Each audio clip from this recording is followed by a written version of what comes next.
आज इस वीडियो में हम डिस्कस करने वाले हैं इनकम टैक्स के कुछ बेनिफिट्स जो सिर्फ सीनियर सिटीजन्स को ही मिलते हैं। तो ये वीडियो को स्टार्ट करते हैं। पहला है मेडिकल इंश्योरेंस।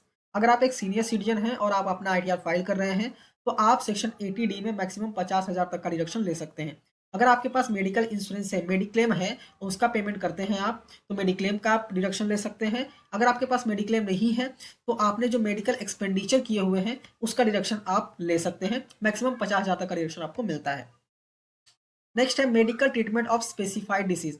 अगर आपने किसी स्पेसिफाइड डिसीज के लिए मेडिकल एक्सपेंडिचर किया हुआ है, स्पेसिफाइड डिसीज नोटिफाई किए हुए हैं, वही डिसीज के लिए अगर आपने खर्चा किया है खुद के लिए या डिपेंडेंट के लिए, अगर डिपेंडेंट भी मान लीजिए आपने डिपेंडेंट के लिए किया है और डिपेंडेंट भी सीनियर सिटीजन है तो आपको मैक्सिमम 1 लाख रुपए तक का डिडक्शन मिल जाता है।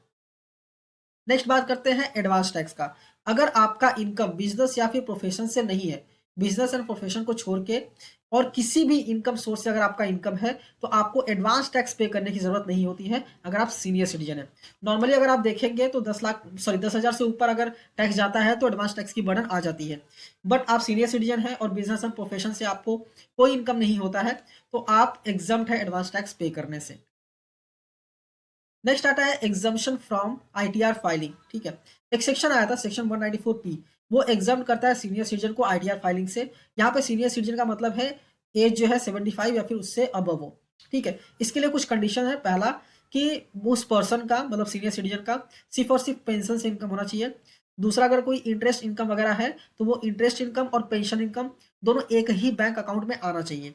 और जो सीनियर सिटीजन है उसको एक डिक्लेरेशन फॉर्म फिल करके देना पड़ेगा जिसका नाम है 12BBA। उस स्पेसिफाइड बैंक को फिल करके दे देंगे तो स्पेसिफाइड बैंक जो है ना वो ही आपका बेसिकली कंप्यूटेशन करेगा इनकम का, तो जो भी टीडीएस वगैरह रहेगा वो पे कर देगा। ठीक है, नेक्स्ट है deduction on interest income. Section 80TTB में मैक्सिमम 50,000 तक का डिडक्शन मिलता है अगर आप एक सीनियर सिटीजन है। और इंटरेस्ट जो है, इंटरेस्ट इसमें सेविंग बैंक का इंटरेस्ट भी ऐड किया जाता है, RD, FD, post office etcetera जो भी इंटरेस्ट है ना वो इंटरेस्ट ऐड करके मैक्सिमम 50,000 तक का को डिडक्शन मिल जाता है।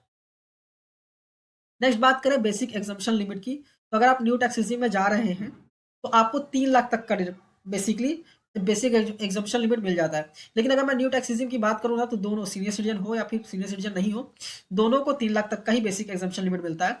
बट ओल्ड टैक्स रेजिम में अगर आप जाएंगे तो यहाँ पे आपको 3 लाख तक का बेनिफिट मिल जाता है बेसिक एग्जामेशन लिमिट का सीनियर सिटीजन को, जहां पे नॉन सीनियर सिटीजन को 2.5 लाख का ही बेनिफिट मिलता है। अगर आप सुपर सीनियर सिटीजन है मतलब 80 एज के ऊपर है तो आपको 5 लाख तक का भी डिडक्शन मिल 5 लाख तक का बेसिक एग्जामेशन लिमिट मिल जाता है। तो आई होप आपको क्लियरली समझ में आ गया होगा कि कौन कौन से बेनिफिट्स हैं इनकम टैक्स में जो मेजरली सीनियर सिटीजन को मिलते हैं। ये वीडियो अच्छी लगी है, समझ में आई है तो वीडियो को लाइक कीजिए, अपने दोस्तों के साथ भी शेयर कीजिए और ऐसे ही वीडियोस देखने के लिए चैनल को सब्सक्राइब करना मत भूलिए। मिलते हैं नेक्स्ट वीडियो में। Thank you for watching and all the best.